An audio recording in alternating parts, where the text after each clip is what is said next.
2025 সালে এসে দেখি ফোরাত নদীর অবস্থা খুবই খারাপ। সত্যি শুনছেন ভাই, ফোরাত নদী যদি শুকিয়ে যায়, সেখান থেকে যদি স্বর্ণের পাহাড় যদি প্রকাশ পায়, তবেই তো শুরু হয়ে যাবে যুদ্ধ আর যুদ্ধ। আসলে নবী সাল্লাল্লাহু সাল্লাম যে স্বর্ণের পাহাড়ের কথা বলছিল, যে ফোরাত নদী পানি কমে স্বর্ণের পাহাড় জাগবে, সেই পাহাড় নিয়ে যুদ্ধ শুরু হবে এবং সেই যুদ্ধে মানুষ মারা যাবে। 80টা রাষ্ট্র মিলে এই ফোরাত নদীর স্বর্ণের পাহাড় উদ্ধার করার জন্য যুদ্ধ করবে।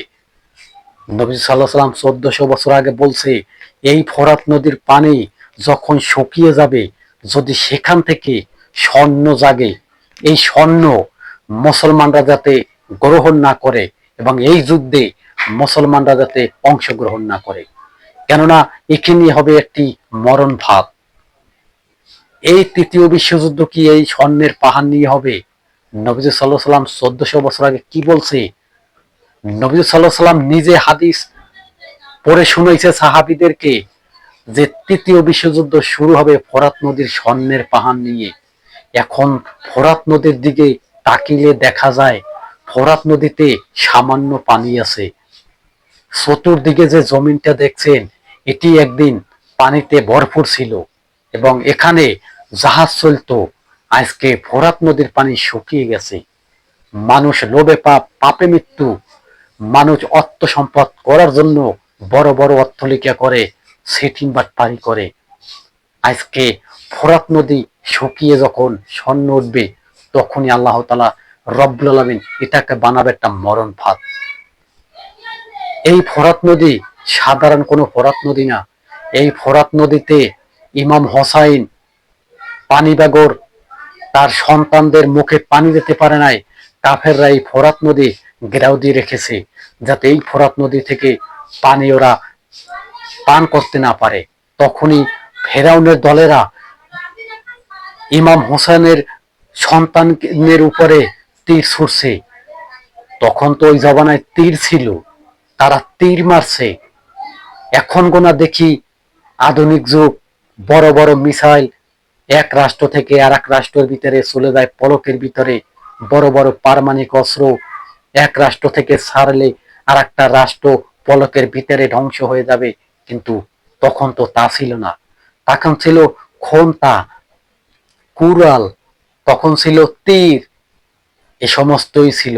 কিন্তু এই আধুনিক যুগ আবার আসতে চলেছে। ঠিকই শুনছেন ভাই, আপনারা ঠিকই শুনছেন। এই আধুনিক যুগ কখন আসবে, কিভাবে আসবে? যে মনে করবেন যে ভাই এত বড় বড় একটা রাষ্ট্র, কিভাবে এই যুগ আসবে?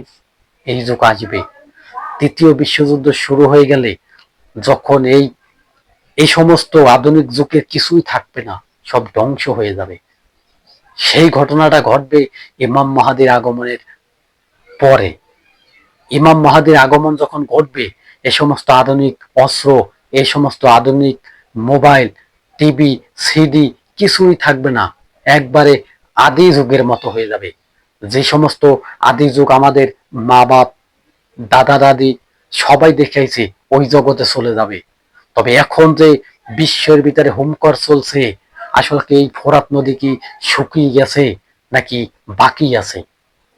2025 সালে ফোরাত নদী একবারে শুকিয়ে গেছে। 2022 সালে ফোরাত নদী পানি কিছুটা বাড়তি ছিল। যতদিন যাইতেছে ফোরাত নদীর পানি অতটা শুকাইতে শুরু করছে।